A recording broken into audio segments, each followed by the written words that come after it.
In today's video, we're going to be going through the correct procedure to clean an interior of a car. After all, it's worth spending the time here because this is where you're going to spend most of your time. We've got a perfect example today, a daily driver, and it's seen better days.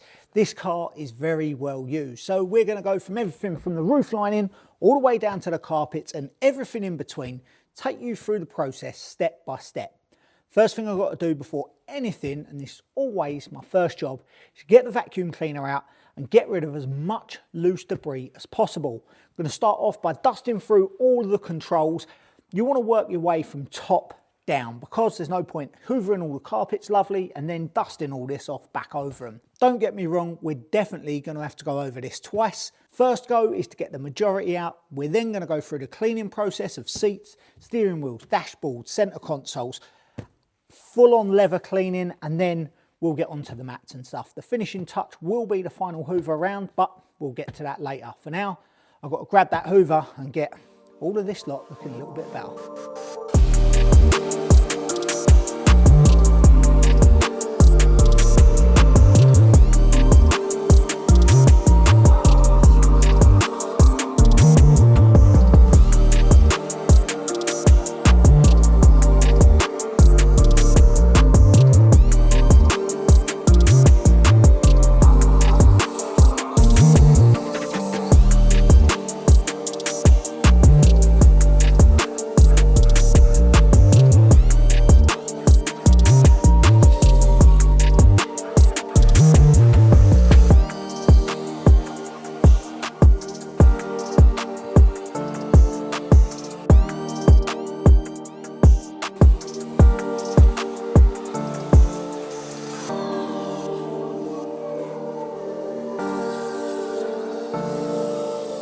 Okay, now with the majority of that vacuumed out, we've got rid of all the loose debris. I'm going to start again, top to bottom. I've got a couple of products with me here, 2 microfiber towels, a bottle of Total, which is an all-purpose cleaner for the interior, a scrubby pad, you'll see why this comes in useful in a moment, and then another detailing brush just to get in all the nooks and crannies. My first job is just to dust off the main part of the dashboard. I'm always using a fresh cloth for this, never an old cloth that's been recycled, purely because these clocks and any screens, they've got very delicate surfaces. We are lucky on this one, all the piano black in this car is PPF'd because it does have a bit of a hard life, and that helps us out massively. And I always try and use a fresh side when I'm dusting over any LCD screens. Once I've dusted this area down, I'm going to assess if I need to clean it or not. If it doesn't need heavy cleaning, there's no point using cleaning products at this stage. We can use something a little bit lighter like Spritz later on, just to give it a finish.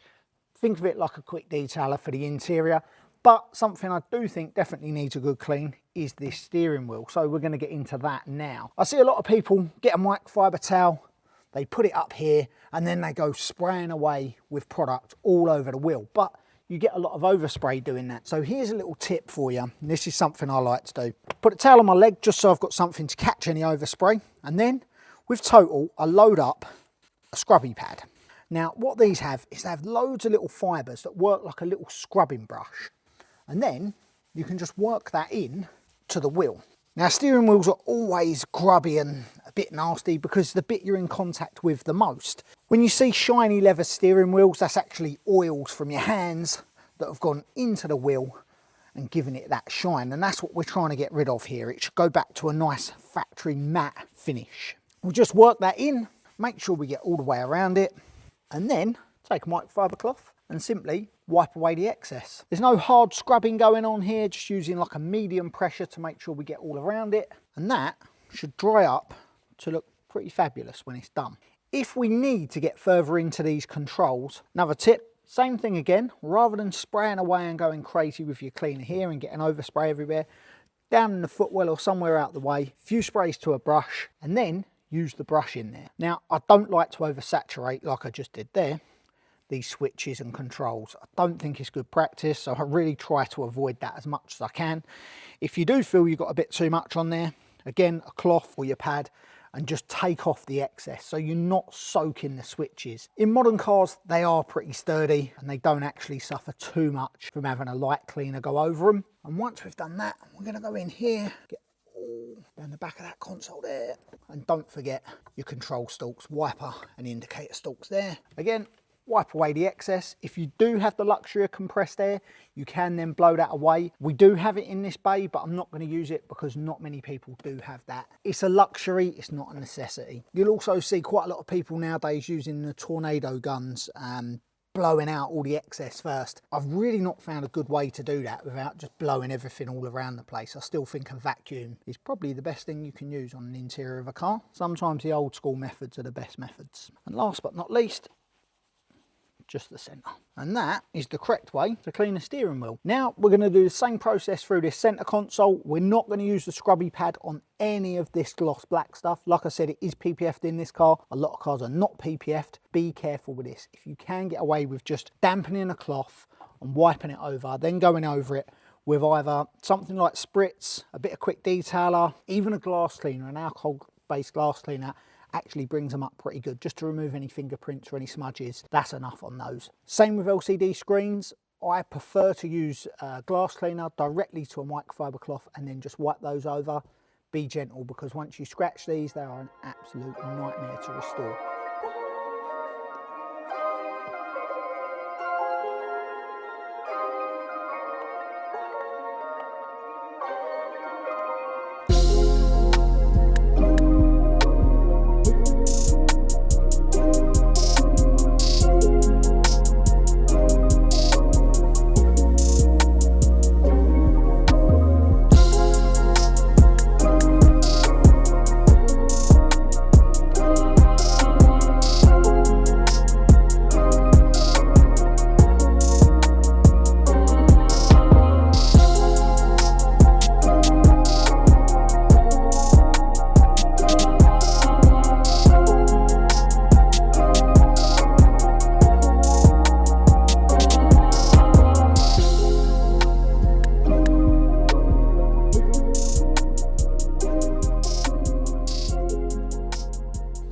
So with the dashboard, steering wheel and centre console done, we're now going to turn our attention to the leather seats. For this one, I've got hide. Now, hide cleanser, you can use total if they're in a really bad way. However, for these seats in this kind of condition, that's probably a little bit heavier hitting than you really need. Again, similar combo, one of the scrubby pads, spray it to the pad and then work it into the leather. Make sure you work it into all of the grain. You can go in straight lines, circles, whatever. You're basically brushing this in to the surface to pull any grime out. I prefer to spray it to the pad and then apply it to the seat, because if you just spray it directly to the seat, it can run down. It can cause streaking on lighter colours, and you don't want that. This is a much more controlled way of using a product.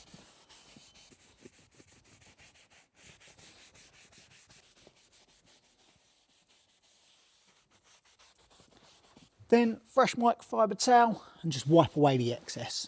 It should dry to a natural finish. It shouldn't be shiny. If there's any sheen or anything like that left, it means you need to go at them again, or perhaps use something a little bit stronger. But I'm fairly confident in this situation that will take care of these nicely.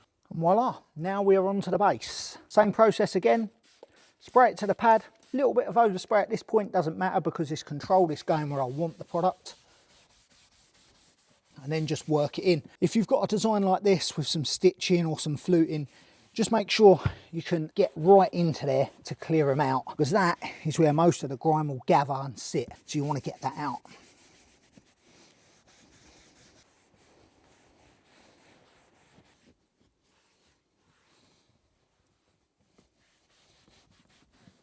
Now onto the door cards, and these door cards are full leather. So again, hide, scrubby pad, keeps it nice and controlled, means you get the product where you want it, and then just working it in. These don't really get as dirty as the seats because they're not in constant use. Really where the arm rests, and then where people end up catching them with their feet on the way out, and anywhere that's a touch point like the handles, that's where I'd pay most attention. And then the rest of it will probably suffice with just a light rub over to get the job done and get the desired finish.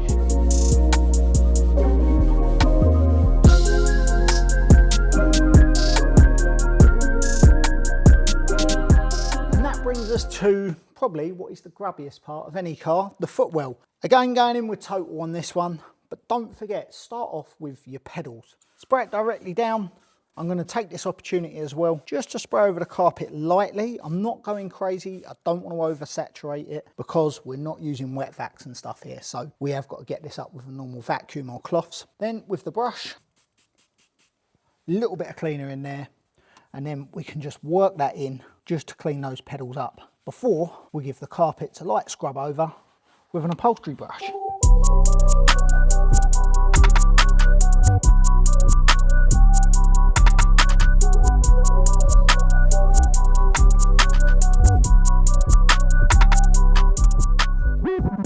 Now one last part, and that is the foot mats. These are always the worst.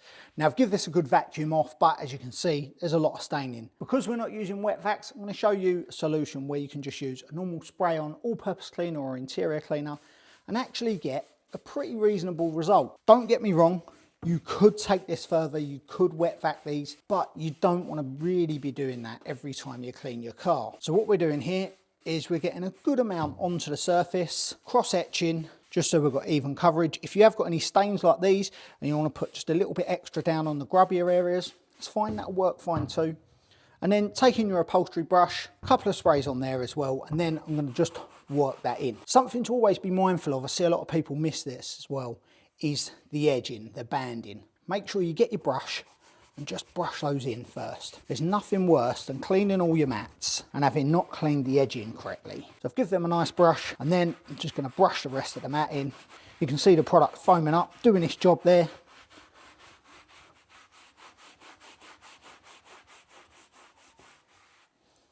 And then for the purposes of this video, because we're not using any specialist equipment, I'm just going to use a microfiber towel and try and pick up as much excess as possible. You can see how dirty that's coming out, even though it's a grey towel. Flip it, wipe the edges away, and then we're going to put that somewhere just to dry off. If you want to be real fancy, you can get another brush or your same brush at the end, and you can do your lines if you really like the stripes. I'm awful at them, but if you do really like them, I'm not a carpet stripes guy, I'll give up with that part. All that's left to do is give that a final hoover around for any bits of dust that we've picked up or moved around, just so it looks fresh. And then I've got another 4 compartments and the boot to do, and none of them are any better than that. So I'm going to get on with it.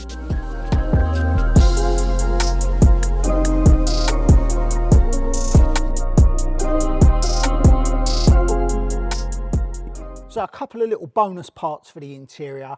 You don't need to do these every time, but if you do have stains on your roof lining, on your sun visors, or if you've got an odour in your car, if it smells of smoke or really bad of perfume or aftershave and you don't know where it is, it's usually in a seat belt.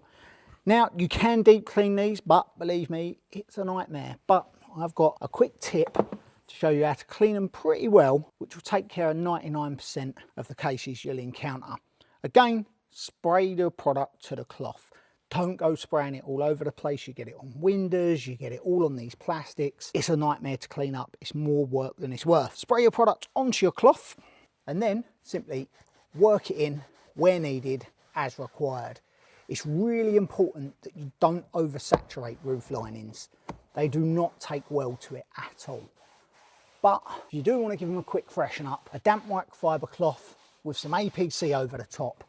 You can do your grab handles, you can do all of this area that comes into contact with people. As you can see, this car is in pretty good condition. It doesn't really need it, so I'm not going to go wild doing it. But if your car does need it, that is the way to take care of that. Then when it comes to seat belts, personally, if I'm going to clean seat belts properly, I like to steam these. It just kills everything, doesn't oversaturate them, because you've got to remember when these roll back up, they roll up down there.